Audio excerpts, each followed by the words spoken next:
everyone. Happy Friday.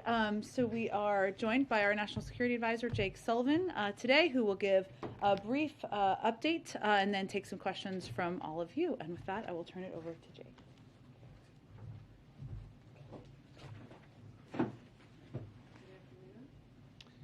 Good afternoon. Thanks, everybody, for giving me the opportunity to be here. I'd like to make a few comments on the situation in Russia and Ukraine, and then I'd be happy to take your questions. We continue to see signs of Russian escalation, including new forces arriving at the Ukrainian border. As we've said before, we are in the window when an invasion could begin at any time, should Vladimir Putin decide to order it. I will not comment on the details of our intelligence information, but I do want to be clear. It could begin during the Olympics, despite a lot of speculation that it would only happen after the Olympics. As we've said before, we are ready either way. We are ready to continue results-oriented diplomacy that addresses the security concerns of the United States, Russia, and Europe, consistent with our values and with the principle of reciprocity. We've continued to make that clear to Russia in close coordination with our European allies and partners. We are also ready to respond decisively alongside those allies and partners should Russia choose to take military action. Our response would include severe economic sanctions with similar packages imposed by the European Union, the United Kingdom, Canada, and other countries. It would also include changes to NATO and American force posture along the eastern flank of NATO. And it would include continued support to Ukraine. The President held a secure video conference today with key allies and partners to coordinate our approach to this crisis. The participants were the UK, France, Germany, Italy, Canada, Poland, Romania, the Secretary General of NATO, and the Presidents of the European Union. We have achieved a remarkable level of unity and common purpose from the broad strategy down to the technical details.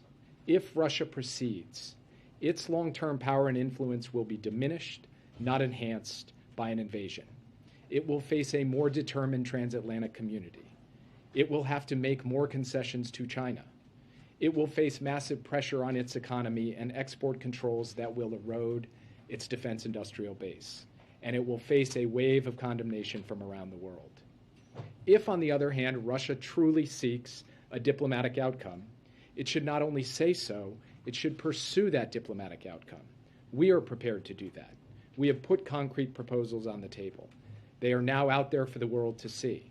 We're prepared to engage on them and to discuss the principles and parameters of European security with our European partners and with Russia. Whatever happens next, the West is more united than it's been in years. NATO has been strengthened. The alliance is more cohesive, more purposeful, more dynamic than at any time in recent memory. In terms of immediate next steps, President Biden and his team will remain in close contact with our allies and partners to coordinate both on the potential for diplomacy and on any response that is necessary should Putin decide to order military action. We are continuing to reduce the size of our embassy footprint in Kyiv, and I now want to take a moment to echo what both President Biden and Secretary Blinken have already said. We encourage all American citizens who remain in Ukraine to depart immediately. We want to be crystal clear on this point.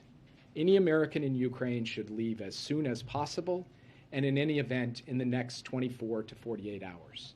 We obviously cannot predict the future.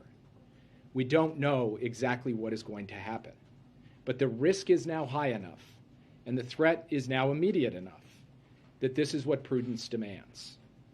If you stay, you are assuming risk, with no guarantee that there will be any other opportunity to leave, and no prospect of a U.S. military evacuation in the event of a Russian invasion.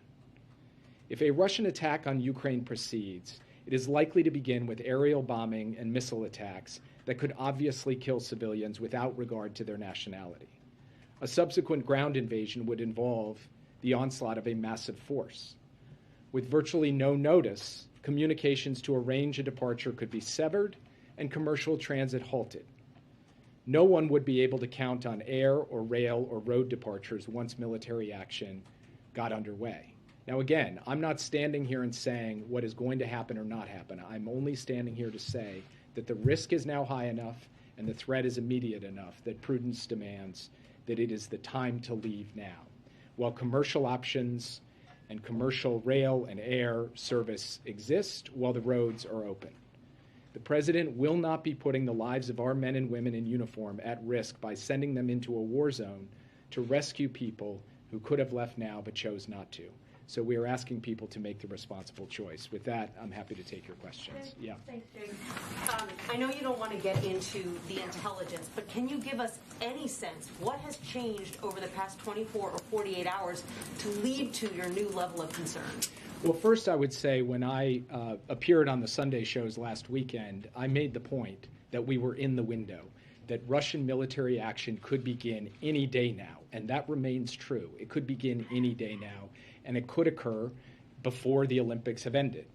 I'm not going to get into intelligence information, but if you look at the disposition of forces in both Belarus and in Russia on the other side of the Ukrainian border, from the north, from the east, the Russians are in a position to be able to mount a major military action in Ukraine any day now. And for that reason, we believe that it is important for us to communicate to our allies and partners, to the Ukrainians, and to the American citizens who are still there. I want to be crystal clear, though. We are not saying that a decision has been taken, a final decision has been taken by President Putin. What we are saying is that we have a sufficient level of concern based on what we are seeing on the ground and what our intelligence analysts have picked up, that we are sending this clear message. And it remains a message that we have now been sending for some time.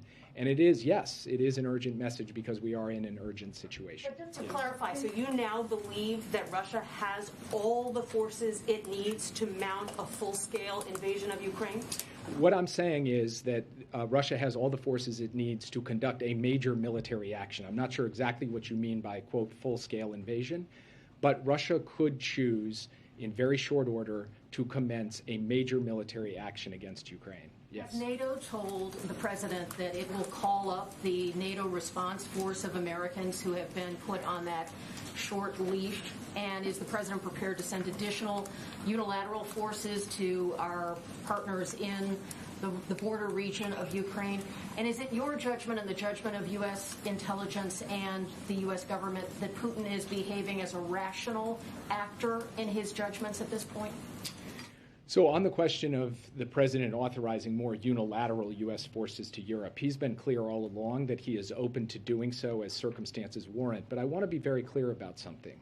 These deployments of U.S. service members to Poland, to Romania, to Germany, these are not soldiers who are being sent to go fight Russia in Ukraine. They are not going to war in Ukraine. They are not going to war with Russia. They're going to defend NATO territory consistent with our Article 5 obligation. They are defensive deployments. They are non-escalatory. They are meant to reinforce, reassure, and deter aggression against NATO territory. In terms of the U.S. forces that have been put on heightened readiness to be deployed in the event of a NATO decision to deploy them, the President had the chance as part of the discussion today to hear from the Secretary General. No decisions have been taken in that regard, but those forces stand by should a decision be taken by the North Atlantic Council to call up the NATO response force and a request comes in for American forces to be a part of that. Finally, I can't get inside the head of President Putin. I'm not going to speculate as to his motivations, his intentions, or at this point his decisions. All I will say is that we are ready either way. If President Putin wants to engage in diplomacy, we are prepared to engage in diplomacy. We would like to find a diplomatic path forward, and we've sketched out the parameters and principles for that. If President Putin chooses to move forward, we will work in lockstep with our allies and partners to respond decisively. Thanks, Jake. It sounds like you're saying that the assessment previously that Putin has not yet made a decision still stands. So I guess based on that, is it your assessment that it's more likely that invasion could happen now than previously believed? Look, it's hard to assign percentage probabilities to any of this. We have to think about the range of scenarios that we confront, and it's our job to be ready for all of them. So what I will say is that the way that he has built up his forces and put them in place, along with the other indicators that we have collected through intelligence, makes it clear to us that there is a very distinct possibility that Russia will choose to act militarily, and there is reason to believe that that could happen on a reasonably swift time frame. Now, we can't pinpoint the day at this point, and we can't pinpoint the hour, but what we can say is that there is a credible prospect that a Russian military action would take place even before the end of the Olympics. And the warning that you just delivered to Americans who are in Ukraine saying that they should get out now while they still can, do you have a picture of how many Americans right now are in Ukraine? I would refer you to the State Department for the specifics on this because I don't want to do it off the top of my head. There's basically two categories. There are those who have registered with the embassy and those who have not registered with the embassy. In the first category, obviously, they have a number, although some of those folks have already left and didn't deregister. In the second category, we don't know because, of course, no American is obligated or required. So you can't fix a perfect number, but they're the ones who are best positioned to be able to explain what our current picture is of American citizens in Ukraine. What I can do is stand before the world media and send a very clear message to all Americans and to any American who's in Ukraine right now who needs help, needs financial help, or needs logistical help to take advantage of a commercial option to get out, please call the U.S. Embassy in Kyiv because we stand ready to provide that help. Yes. Thanks, Jake. Just two quick questions. One, are you looking at this being some kind of attack on Kyiv, on the Donbass, on another region? Do you have any sense of that? And then what is the level of confidence that the intelligence community has in what they're hearing about this plan, especially about the potential for it to come before the end of the Olympics? When you say, I'm sorry, can you repeat the second question? Just around the confidence that the intelligence world has around whether this will happen before the Olympics. The intelligence community has sufficient confidence that I can stand before you today and say what I have said, which is that there is a distinct possibility that Vladimir Putin would order a military action, an invasion of Ukraine, in this window, in this time period. And that could include the time period before February 20th, before the Beijing Olympics had been completed. And so they believe that everything I have just said is well grounded in both what they are seeing on the ground and what they are picking up through all of their various sources.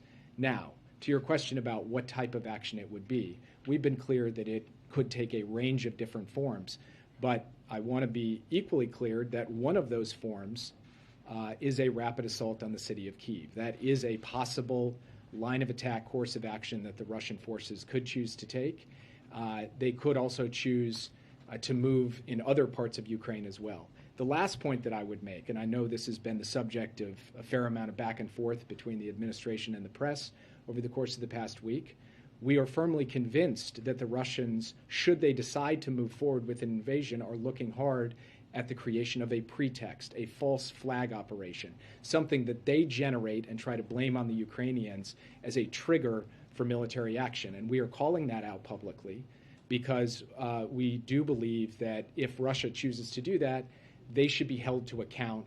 The world should not believe that a false flag operation that they conducted is a legitimate casus belli for going into Ukraine. Yes. Thanks, Jake. You mentioned that you do not want to say that Putin has made a decision, but does the United States believe that that President Putin has made a decision? Because PBS NewsHour just reported a little bit ago that the United States does believe that Putin has made a decision and has also communicated that decision to the Russian military. Is that accurate? The report that you just referenced, which I have not seen yet, it does not accurately capture what the U.S. government's view is today. Our view is that we do not believe he has made any kind of final decision, or we don't know that he has made any final decision, and we have not communicated that to anybody. Yes. Follow up on that. It's my colleague Nick Schifrin who's doing that reporting. He's citing 3 Western and defense officials who say the U.S. does believe that Putin has made up his mind, has communicated that to the military, and that they've been shown intelligence on that. You're saying that's not true? Well, we have communicated to our allies and partners, all 30 allies in NATO, plus a range of other partners, our latest intelligence information. And it does not include a statement that Vladimir Putin has definitively given an order to proceed with the invasion. Yes. You haven't been shown anything from your NATO allies either. I'm sorry? You haven't been shown any evidence or briefed on intelligence that speaks to that from NATO allies. We have not seen anything come to us that says a final decision has been taken, the go order has been given. What I will say, and the reason I'm up here talking in the way I am to American citizens, the reason we are taking the various actions we're taking, the reason the president convened our closest allies and partners from across the NATO alliance and the European Union, is because we believe he very well may give the final go order. That is a very distinct possibility, but we are not standing here before you today and say the order has been given, the invasion is on. It may well happen. It may well happen soon. But we are not saying, I think, the way that you've just characterized it. I have not seen this PBS report yet, but as you've characterized it, that does not capture the communication that we are making to our NATO allies, nor what we understand internally. Yes. Given the risk that you've laid out, the fact that you're not 100% certain that Putin has made a decision yet, we have seen other world leaders meeting with Putin. Has there been any more thought to President Biden engaging with him directly? I would expect that President Biden will engage by telephone with President Putin, but I don't have anything to announce for you on that right now. Yes. Because this is getting so close now, and the concern that you're weighing towards the American people, is there a need to provide some underlying evidence of just what you're seeing that shows Americans this is a country that went through Iraq and concerns about what the intelligence is showing? Does the administration see a need to just provide underlying intelligence? Well, let me just start with a fundamental distinction between the situation in Iraq and the situation today. In the situation in Iraq, intelligence was used and deployed from this very podium to start a war. We are trying to stop a war, to prevent a war, to avert a war. And all we can do is come here before you in good faith and share everything that we know to the best of our ability while protecting sources and methods so we continue to get the access to intelligence we need. But there's another big difference between what happened in 2003 and what's happening in 2022. And that is, in that case, it was information about intentions, about hidden things, stuff that couldn't be seen. Today, we are talking about more than 100,000 Russian troops amassed along the Ukrainian border with every capacity out there in the open for people to see. It's all over social media. It's all over your news sites. So you can believe your own eyes that the Russians have put in place the capabilities to conduct a massive military operation against Ukraine, should they choose to do so.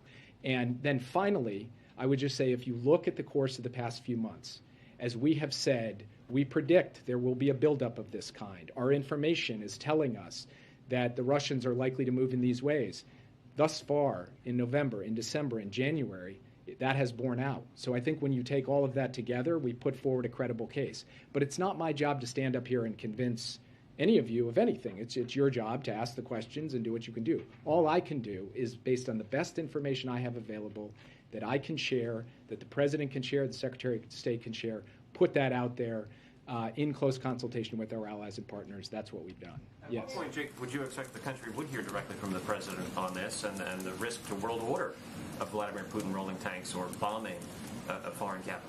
Well, first, the country has heard from the President directly on the Ukraine subject many times over the course of the past 3 months, and they will continue to. So it's not like President Biden has been silent on this question. He has been very vocal on it. He has spoken to every aspect of it. He has read out his calls on it with world leaders, his meetings, et cetera. But he will continue to speak directly to the American people as we watch the situation unfold. No plans for any kind of address to the nation from the Oval Office? No kind of speech specifically about this issue with prepared remarks? I don't have anything to announce in terms of speech or prepared remarks at this point. Yeah. Thank you so much. So you and other administration officials have been quite transparent in describing the strategy towards Ukraine to us, the press. Do you believe that that strategy is actually helping to reduce tensions? Or do you feel that that may be part of the reason why it's boxing Vladimir Putin even further in airing your strategy so publicly like this? So only one country has amassed more than 100,000 troops on the border of another country with all of the capabilities and capacities to conduct an invasion. That country is Russia. That country is not the United States. So the fastest way to de-escalate this situation for all involved would be for Russia to choose to de-escalate its mobilization of forces. The United States is responding to the active sustained buildup of military pressure on Ukraine. We are doing so in lockstep with allies and partners. And at the same time, we have been extremely forward-leaning in our willingness to engage in diplomacy to address the mutual concerns of Russia, the Europeans, and the United States when it comes to European security. Yeah. Thank you so much, Jake. Two questions for you. Next week, Vice President is going to Germany for the Munich Security Conference. Why isn't President Biden going? Wouldn't it be a good time to engage with his allies in person? Is he doing enough to avoid a war? And the second question, next week the Brazilian president is going to Russia to meet with Vladimir Putin. How does the White House see this visit and the timing of this visit? And do you guys expect anything from the Brazilian president during this meeting? If you simply looked at a catalog of the engagements the president has had with his allies and partners, including the engagement he had today, that catalog alone would be a rebuttal to the proposition that he's not doing enough to rally the West and to offer Russia a credible diplomatic path out of this. That's included phone calls, it's included meetings, it's included video conferences, it's included just countless sustained effort over the course of months, and we will continue with that. And we're also very proud to have the Vice President representing the American delegation at the Munich Security Conference. What about the Brazilian president meeting Vladimir Putin next week? The Brazilian president is obviously, free to conduct his own diplomacy with other countries, including with Russia, and I really don't have anything else to add on it today. Yes. Thanks, Jake. You mentioned the possibility of an assault on Kiev specifically. What is your sense if Putin does decide to invade Ukraine? Is he looking to invade and take over the entire country or a part like Crimea in 2014? And just one follow-up as well. How do you explain the disconnect between the rhetoric that we're hearing, or the warnings we're hearing from you and other Western countries, and what seems to be a playing down of the risk from Ukraine itself? So I won't speak to the decisions that the Ukrainian leadership is making in terms of how they're communicating on this issue. I will only say that we are coordinating extremely closely with them. President Biden has spoken multiple times with President Zelensky. I speak nearly every day with senior aides to President Zelensky. Secretary Blinken is deeply engaged with both his counterpart and the president in Kyiv. So we will continue that level of coordination, sharing of information across every dimension of our government. But I can't characterize why it is that they're choosing their course. I can only say that based on the information we have, we've chosen to be as transparent as possible with what we see as a significant risk of military action in Ukraine. And as to your other question, I can't obviously predict what the exact shape or scope of the military action will be. As I said before, it could take a variety of forms. It could be more limited, it could be more expansive, but there are very real possibilities that it will involve the seizure of a significant amount of territory in Ukraine and the seizure of major cities, including the capital city. One second, let her go. The president's departure is at 2:25, and so if people want to leave, they need to leave now? If people want to leave, they should leave now. We'll proceed. Jake is not one of those people.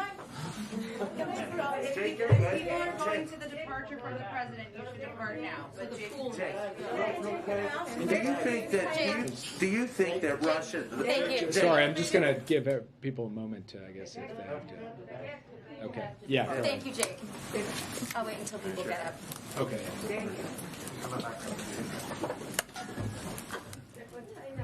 Thank you for taking my question.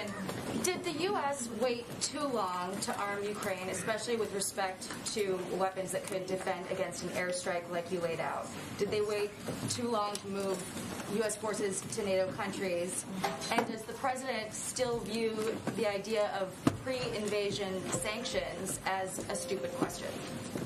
So as to the question of waiting too long on arming the Ukrainians, over the course of the past year, the United States has provided more than $500 million, $650 million in defensive assistance to Ukraine. That's more than has ever been given by any president in any year at any time. And that began more than a year ago under the presidency of Joe Biden. Second, we have made good on the commitment to get those deliveries into the hands of the Ukrainian armed forces. Those are defensive weapons intended to defend Ukraine against aggression. They are not meant for offensive purposes against any country. So we feel very proud of the contribution and commitment that we have had to helping the Ukrainians be able to defend themselves. With respect to the question of the deployment of forces to defend NATO territory, our view is that in addition to the 80,000 strong U.S. force presence in Europe today, that's showing in Poland and Romania in particular, but also through the deployment of air squadrons to the Baltics, as we had a few days ago, and other significant moves we've made, a carrier in the Mediterranean that for the first time in 30 years actually flew the NATO flag as well as the American flag, that we have been forward-leaning and robust in defending and reassuring our NATO allies. And you don't have to take it from me. You can talk to the president of Poland or the president of Romania about the satisfaction they have with the fact that the United States has stepped up alongside other NATO allies to deter and reassure and reinforce our presence along the eastern flank. Yeah. Sanctions part, though, Jake. What about the pre-invasion sanctions? You didn't answer that part of my question. Is the president looking at sanctions ahead of an invasion any differently than he has been up until this point, given the escalation that we're seeing from Russia? The president believes that sanctions are intended to deter, and in order for them to work to deter, they have to be set up in a way where if Putin moves, then the costs are imposed. We believe that that is the right logic, both on its own merits, but equally importantly, we believe that the most important fundamental for anything that unfolds in this crisis, whether through diplomacy or as a result of military action, is that the West be strong, be united, and be determined to operate with common purpose. And he believes that the sanctions approach he's taken in lockstep with our European partners, the Canadians and others, puts us in a position for the West to be able to respond to this contingency in the most united and purposeful way possible. That will pay dividends for us in this circumstance, but it will also pay enormous strategic dividends for the United States in the years and decades ahead. Our understanding is that there was a sudden meeting last night in the Situation Room to talk about Russia, and now you and Secretary Blinken are obviously using sharper rhetoric about the timing of the invasion. I know you don't want to get into specific intelligence, but is there something that prompted the meeting last night and that has changed the administration's assessment overnight? So I'm not going to speak to internal deliberations, and I'm not going to get into the specifics of intelligence information. What I am going to say is that for some time now, including out of my own very mouth, we have been talking about how we had entered the window where any day now a military action could be taken. That was the formula I was using several days ago. Now, as we gain more information, our view that military action could occur any day now and could occur before the end of the Olympics is only growing in terms of its robustness, so that I can stand here and say that is a very, very distinct possibility. But I just want to say two things. First, we can't predict the exact determination that Putin would make if and when he makes a determination.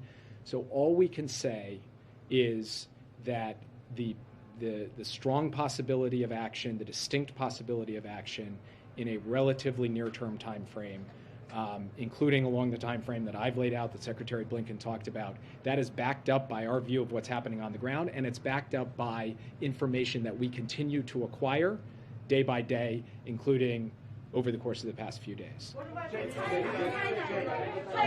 Yes. Do you believe that? Why would? Can you delve into a little bit more? Why would Russia risk provoking China with an action during the Olympics? And secondly, can you just speak more broadly to the China-Russia, what looks like an emerging alliance here on certain issues, and how much does that concern you? So I'd say three things about this. First, Russia's calculus vis-a-vis China, whether they're going to make Beijing upset or not, that's kind of between Russia and China, and Putin will obviously have to decide what he wants to do on that front. China also has its own decisions to make. And to the extent that they are giving a wink and a nod or a green light to a Russian invasion of Ukraine for no justified reason, I believe that China will ultimately come to suffer consequences as a result of that in the eyes of the rest of the world, most notably in the eyes of our European partners and allies. And then finally, I would just say that we do not believe that China can compensate Russia for the economic losses that would be sustained in the event of an invasion due to sanctions and export controls and the like. just one more thing on the broader issue of China and Russia, because there was quite a bit of hype about the statement that they put out, and it was a notable statement that we have taken a careful look at. I've said this before, I want to say it again, and then I'll leave because Jen is now standing up, and I think it's well past my time to go. The United States, under the Biden administration, has confidence in us and in the West. We are 50% plus of global GDP. China and Russia are less than 20%. We have innovation. We have entrepreneurship. We have freedom. And when you put all of that together, the tools and capacities that we can bring to bear, now that we are more united, more purposeful, more dynamic than we have been in a very long time, we are well situated to be able to deal with any threat or challenge that would be posed to us by any autocracy in the world, including the two that you just mentioned. So let me just leave it at that. Thank you, guys. You don't think China could bail him out from sanctions, right, Jay? To be clear, you can come as long as you want. I just don't want to get in trouble with your team when we ask you to come back the next time. Can we get a read on the pool situation? Absolutely. Apologize for the confusion. So the president's still in a meeting. Karine here is going to monitor when he gets out of the meeting, when you all need to depart. Amr or others, if you want to come back, sorry, we did not want you to miss the president's departure, but we had a little miscommunication internally. Yes, and he is still meeting, so it will not leave without him. We have been assured of that. Okay, I don't have anything at the top. I know you've covered a lot of topics, but I know there's a lot going on in the world, so why don't we go to whatever else, or that you'd like to discuss? On that, could you say on that, what should we expect this weekend? Things have obviously escalated or moved forward. Is the president going to be talking to European leaders? What should we expect this weekend as this moves forward? Sure. Well, as you know, the president just spoke with a number of his European counterparts, as well as Prime Minister Trudeau. I believe we put out. Have you seen a readout yet of his call with Prime Minister Trudeau? If not, I will give it to you right now. Have you seen it yet in your inbox? Okay, this is what happens when you don't bring your phone out here. So here you go. Today, Prime Minister Trudeau was obviously part of the planned meeting as well. He also had a separate meeting with him where they discussed the ongoing blockade of key bridges and crossings between the United States and Canada, including Detroit-Windsor, Sweetwater, Coutts and Pembina Emerson. The two leaders agreed that the actions of the individuals who are obstructing travel and commerce between our two countries are having significant direct impacts on citizens' lives and livelihoods. The president expressed his concern that United States companies and workers are experiencing serious effects, including slowdowns in production, shortened work hours, and plant closures. The prime minister promised quick action in enforcing the law, and the president thanked him for the steps he and other Canadian authorities are taking to restore the open passage of bridges to the United States. In turn, the prime minister also thanked the president and his administration, the governor of Michigan, and U.S. officials for all of the assistance that we have provided to resolve the disruption, and the two leaders agreed to stay in close touch. In terms of this weekend, I just wanted you to have that component, another important thing happening right now. In terms of this weekend, as you know, the president will be at Camp David, which is fully equipped to have engagements of all sorts, including with his national security team or European counterparts. We are making these decisions about who he'll engage with on a day-by-day basis. We will keep you all abreast of that, as we have done to date. But he'll be at Camp David, and I would expect that he'll be engaged closely with his teams here, as well as his foreign counterparts. On Supreme Court, when will President Biden meet with Senate Republicans in the Judiciary Committee? And also just a point of clarification from the interview with Lester Holt. I believe he said about 4 people he's doing the deep dive on. 3.5, 4.5. There's no 3.5 people. If you could, just offer, are we down to 4 finalists? Well, I'm not going to build on what the president said. It is natural that as this process has proceeded, that the list would become smaller. That's a natural part of the process. But again, as he's said many times, he is looking at a range of qualified individuals, strong legal minds, individuals with strong credentials who have strong character and a dedication to the rule of law. But in terms of the specific numbers, I understand your question. It's natural it will be growing smaller, but I don't have anything to build on to what he said. Senate Republicans? He will continue to consult closely with Democrats and Republicans. That will continue into next week, but I don't have anything to preview for you at this point in time. Go ahead. Thanks, Jen. The diplomats that are being moved out of the U.S. Embassy in Ukraine, where are they going? Are they going to other countries? Are they being taken to safer locations within Ukraine? What can you tell us? It's a great question. I'd really refer you to the State Department. Typically, when we reduce a presence at an embassy, that means they depart the country. But I can certainly check with them and get you more details on that. Typically, it means they would return to a home base. What's the administration's current assessment of Putin's strategy in the Black Sea? Is it to cut off Ukraine's naval access? In terms of the exercises, I mean, our assessment is that this is a part of ongoing escalatory actions, whether it's military exercises or the buildup of more troops that we have seen at the border. In terms of what it means and what he's preparing for, I would point you to what our National Security Advisor just said, which is that, we continue to watch closely to assess. Our role here is to prepare for a range of steps he might take, but beyond that, I don't have any prediction of what that means. Go ahead. Thanks, Jen. Has the U.S. shared the latest intelligence with Ukraine, and does the U.S. feel that the Ukrainian government is properly preparing its citizens for the possibility of a war, because it seems like they keep downplaying it?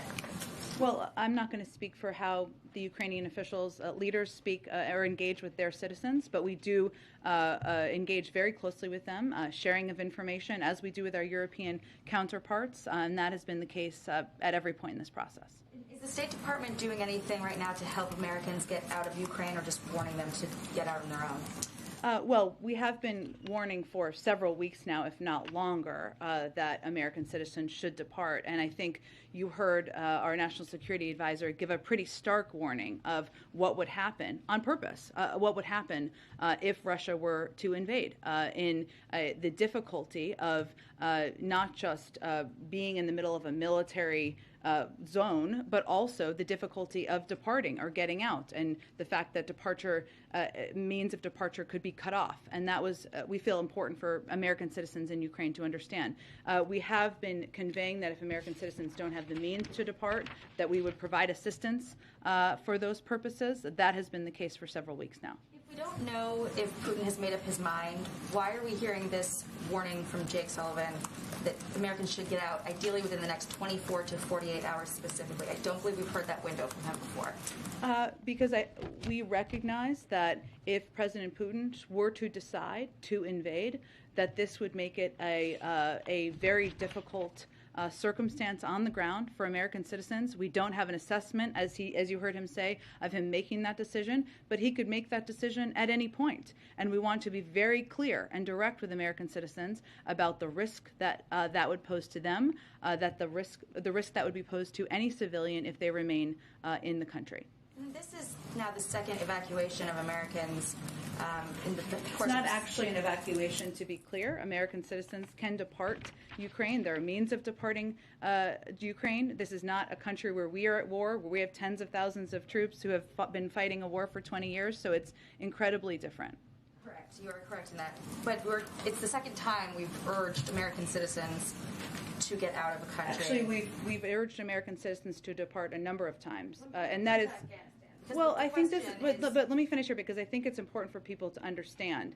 We urged American citizens to depart Kazakhstan. We urged American citizens to depart Ethiopia. This is a responsibility that the State Department and our diplomats who are serving there and serving around the world take on to keep American citizens safe. And it may not be front and center on the news in the United States, but those are conflict areas and zones where we are constantly monitoring. But these are the two major events that have happened under this administration. And I would say the people in Ethiopia would differ with that, as would the people in Kazakhstan or other parts of the world where they have been under dangerous circumstances, and they look to the United States to provide up-to-date information of their safety and security in the country. The president has frequently talked about getting out of Afghanistan as a major event. It has impacted his polling. This is a current event that is underway. The question is, what does the administration say to critics who are looking at these two events and questioning his administration's foreign policy approach. Who is questioning us? Give me a Plenty name. of Republicans. Like who? I could name off any number of Republicans. I'd love to know a name. Goodness. Mitch McConnell. Okay. Well, here's what I would say to Mr. McConnell. The president ended a 20-year war in Afghanistan, a war that had cost us thousands of American lives, billions, trillions of dollars, and was a failed enterprise after 20 years. He was the first president to do that after many of his predecessors failed to take exactly that step. We knew it would be complicated. We knew it would be challenging. He had the courage to get our troops out of there and end a 20-year war. This is entirely different because we are not ending a 20-year war. We are trying to prevent war here. We are trying to keep American citizens safe in Ukraine by encouraging them to depart, by providing them information about what the security circumstances are on the ground. And I think it's important for the American public to understand the significant differences between these different scenarios. Go ahead. Back to the Supreme Court for a moment. Can you rule out that the president would be meeting with any of his candidates this weekend at Camp David? Here's what I can tell you. There's not plans for that, but I can tell you that it could be as early as next week. I would not echo reporting that it is definitely next week. Given the heightened state of concern about Russia and Ukraine, does that at all affect the timetable for the president on his Supreme Court pick, simply because of the time and attention he would need to devote to that, and because Senate Democrats were very upfront saying they were encouraging the president to move quickly? Do you sense that there is an increase in the tempo for the president to move on his selection process? We remain on track for the president to make a decision, an announcement on who he's going to nominate to the Supreme Court this month, in the next few weeks. That was his intention from the beginning, remains his intention now, and he will continue to read a range of cases, study the materials about a range of candidates. That has not been changed by whatever decision President Putin makes. Go ahead. Jen, in the NBC interview, the president said he rejected the findings of the after-action report about the State Department and military response to Afghanistan. Does that mean the president has ruled out any action that might be viewed or read as accountability? Well, Steve, I think it's important for people to understand there was no after-action report. The Washington Post report was not an after-action report. It was based on a range of FOIA documents, which is their right to do, based on individual interviews of members of the military, including many who were not a part of policy-making decisions in the Situation Room. Some were, many were not. But that is not an after-action report. There was also a report from CENTCOM on the attack at Abbey Gate on Friday, which the president certainly stands by, and that was important work, vital work, a formal report and review that was done internally. So I just want to separate the two for people's understanding. What the president was rejecting is the notion that there weren't a range of preparations done in advance over the course of last spring and last summer. And it's important to remember that we made the decision, he made the decision to end a 20-year war.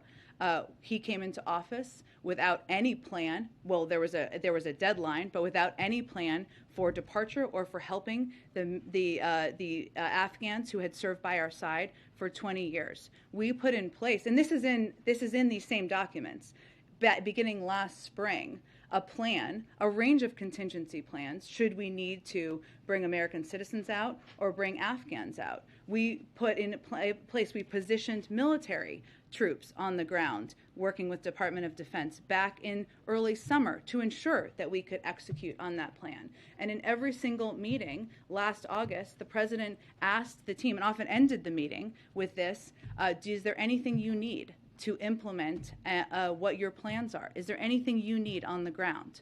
He always ended with that. I'd also note that he always raised the question of whether we needed to evacuate our embassy and our Americans who were serving in our embassy there. That decision was always posed to the group at the table. That decision was not made until August 12th.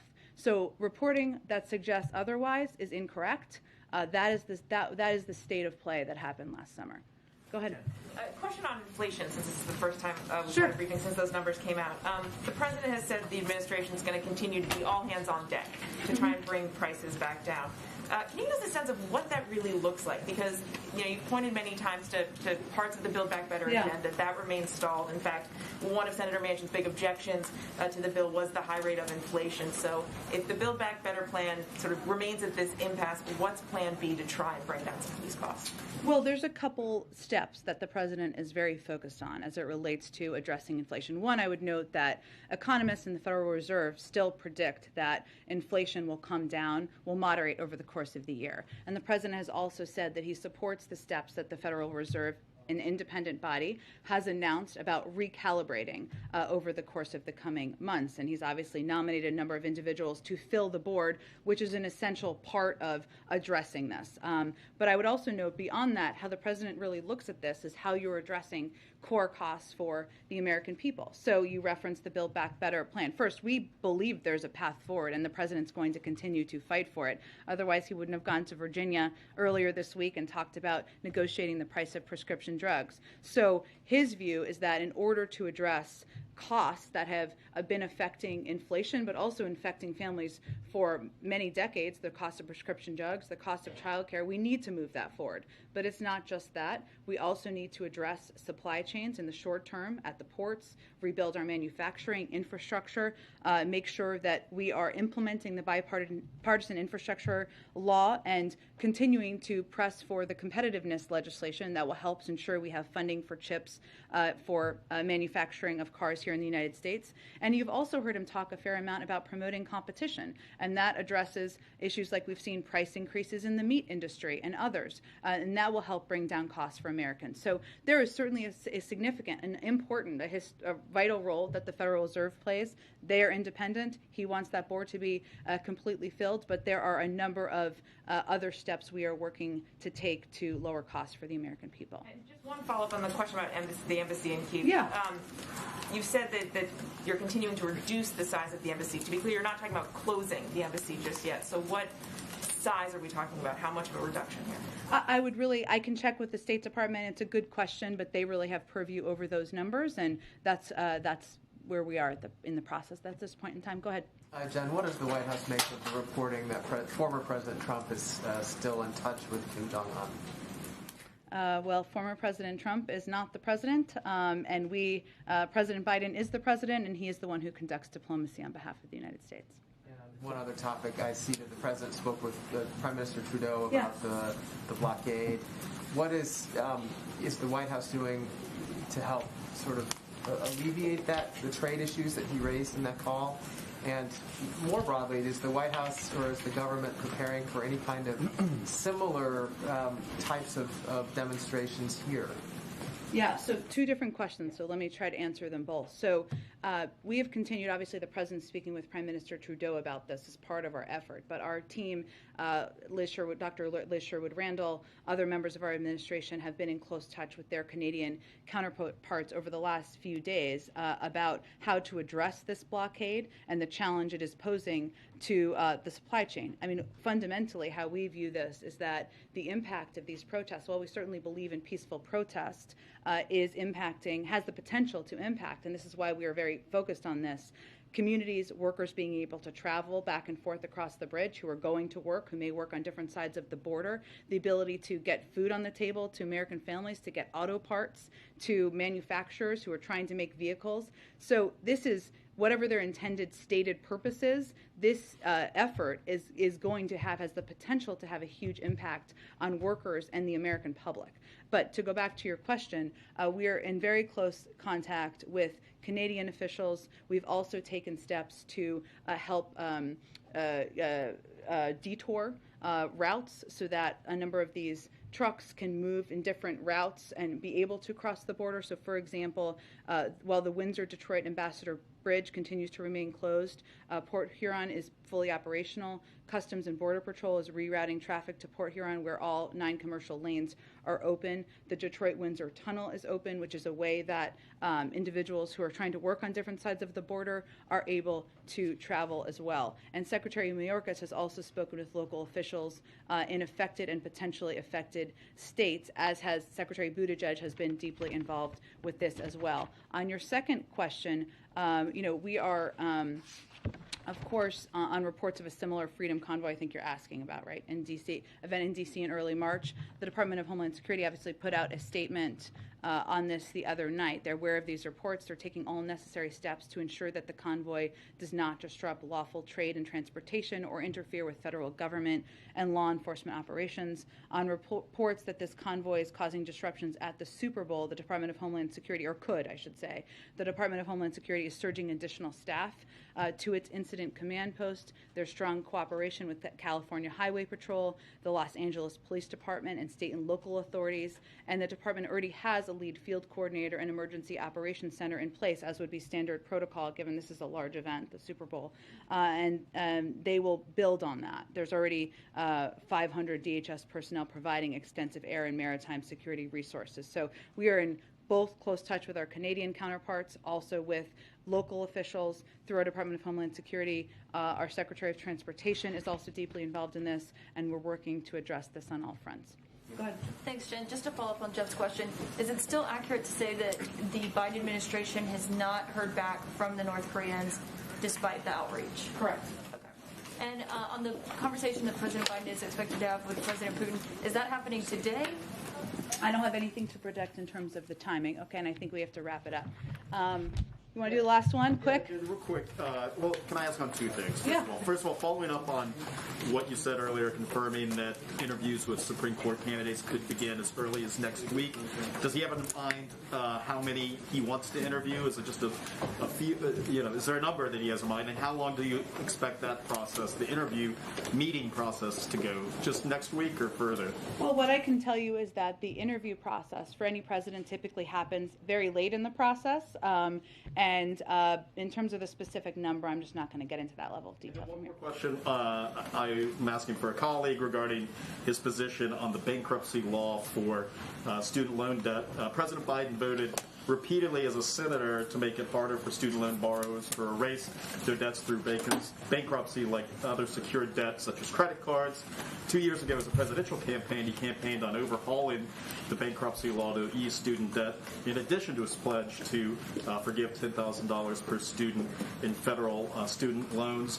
Why hasn't he acted to this point on the bankruptcy law in addition to the pledge on debt forgiveness? I'm happy to check on the status of that legislation. I don't know where it is in the process, but what I could reiterate for you is that the president has forgiven $15 billion in student loans, benefiting more than 675,000 student loan borrowers since he took office.